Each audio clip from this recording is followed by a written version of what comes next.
আজ আমরা মহাভারতের এমন এক অধ্যায়ে ডুব দেব যেখানে এক ভীষণ প্রতিজ্ঞা কুরুবংশের ইতিহাসকে চিরদিনের জন্য বদলে দিয়েছিল। এটা এক রাজার প্রেম, এক দেবীর শর্ত আর তাদেরই এক পুত্রের অবিশ্বাস্য আত্মত্যাগের গল্প। তো এই পুরো গল্পের মূলে আছে মাত্র তিনটে জিনিস: প্রেম, সংগ্রাম আর একটা ভীষণ প্রতিজ্ঞা। চলুন এই বিষয়গুলোর গভীরে যাওয়া যাক। গল্পটা শুরু হচ্ছে কুরুবংশের এক দারুণ পরাক্রমী রাজা শান্তনুকে দিয়ে। তিনি যেমন শক্তিশালী ছিলেন তেমনই সম্মানিত, কিন্তু এত কিছুর পরেও তার মনের গভীরে ছিল এক গভীর একাকিত্ব। ভাবুন একবার, বিশাল এক রাজ্য, রাজকীয় সিংহাসন, কিন্তু কোনো কিছুই যেন তার ভেতরের শূন্যতাটা পূরণ করতে পারছিল না।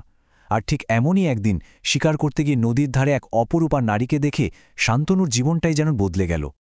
আর ইনি আর কেউ নন, ইনি ছিলেন স্বয়ং দেবী গঙ্গা, নদীর দেবী।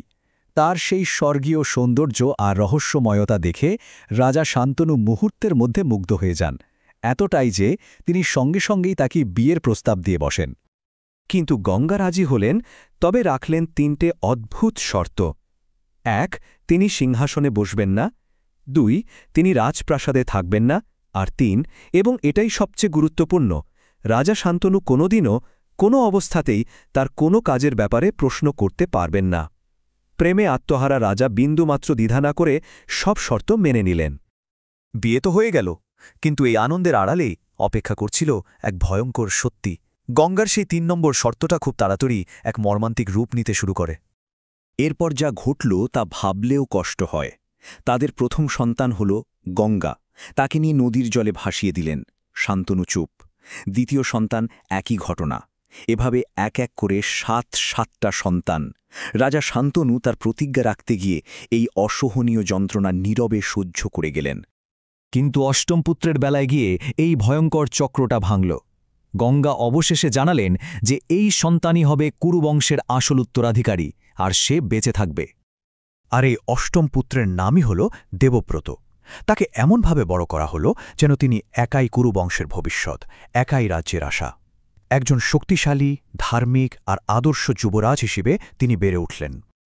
এর অনেক বছর পর রাজা শান্তনু আবার বিয়ে করার ইচ্ছে প্রকাশ করলেন, আর এখান থেকেই শুরু হল এক নতুন সংকট। রাজ্যের উত্তরাধিকার নিয়ে দেখা দিল জটিলতা। পিতার এই অবস্থা দেখে পুত্র দেবব্রত নিজেই এগিয়ে এলেন সমাধানের জন্য। তাহলে এখন প্রশ্নটা কি? রাজ্যের ভালোর জন্য একজন আদর্শ পুত্র হিসেবে দেবব্রতর কি করা উচিত?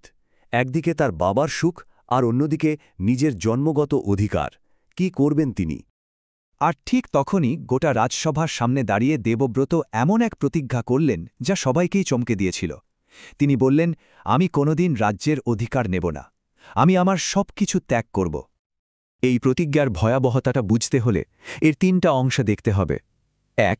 তিনি কোনোদিন সিংহাসনে বসবেন না, চিরকালের জন্য সেই দাবি ত্যাগ করলেন। ২. উত্তরাধিকারের কোনো অধিকারই তিনি আর রাখবেন না। আর সবশেষে কুরু সিংহাসনে ভবিষ্যতে যেই বসুক না কেন, তাকে রক্ষা করাই হবে তার জীবনের একমাত্র ব্রত। তার এই ভীষণ কঠোর আত্মত্যাগের জন্যই দেবব্রতর নতুন নাম হল ভীষ্ম, যার মানে হল ভয়ঙ্কর বা কঠোর। এই নামেই তিনি পরিচিত হয়ে রইলেন। কিন্তু এখানেই গল্পের শেষ নয়। ভীষ্মের এই মহান আত্মত্যাগের এমন কিছু ফল হল যা হয়তো তিনি নিজেও ভাবেননি। এটা রাজ্যের সমম কেন্দ্রে একটা বিশাল শূন্যতা তৈরি করে দিল। ব্যাপারটা দেখুন, একদিকে ছিল তার মহৎ উদ্দেশ্য, বাবার সুখ আর রাজ্যের স্থিতিশীলতা, আর অন্যদিকে এর পরিণতিটা কি হল? ঠিক তার উল্টো। একটা ক্ষমতার শূন্যতা তৈরি হল, আর আগামীর এক মহাযুদ্ধের বীজ বোনা হয়ে গেল। এই চারটা দেখলে ভীষ্মের ত্যাগের পরিমাণটা বোঝা যায়। তার নিজের সুখ প্রায় শূন্য, রাজ্যের প্রতি কর্তব্য সর্বোচ্চ, কিন্তু রাজ্যের ভবিষ্যৎ সেটা রয়ে গেল পুরোপুরি অনিশ্চিত। আর সত্যি বলতে এই একটাই প্রতিজ্ঞা, এই একটাই প্রতিজ্ঞা হয়ে দাঁড়ালো পাণ্ডব আর কৌরবদের মধ্যে সেই মহাযুদ্ধের মূল কারণ। তিনি রক্ষক, কিন্তু রাজা নন। এই অদ্ভুত অবস্থানটাই সব জটিলতার জন্ম দিয়েছিল। তো ভীষ্মের এই গল্পটা শুধু একটা পুরনো দিনের কথা নয়, এটা আসলে আমাদের সামনে এমন কিছু প্রশ্ন তুলে ধরে যা আজও প্রাসঙ্গিক। এটা এক নায়কের নৈতিক সংকট। তিনি তো শুধু রাজ্যের ভালোই চেয়েছিলেন, তাই না? কিন্তু ভাবার বিষয় হল, তিনি যে রাস্তাটা নিলেন সেটা কি আসলেই ঠিক ছিল? এখানেই লুকিয়ে আছে ভীষ্মের জীবনের সবচেয়ে বড় ট্র্যাজেডি। ভীষ্মের জীবনটা আমাদের একটা খুব বড় প্রশ্নের সামনে এনে দাঁড় করায়।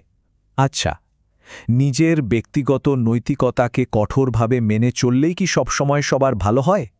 এই প্রশ্নটা নিয়েই আজকের মতো আলোচনা শেষ করা যাক।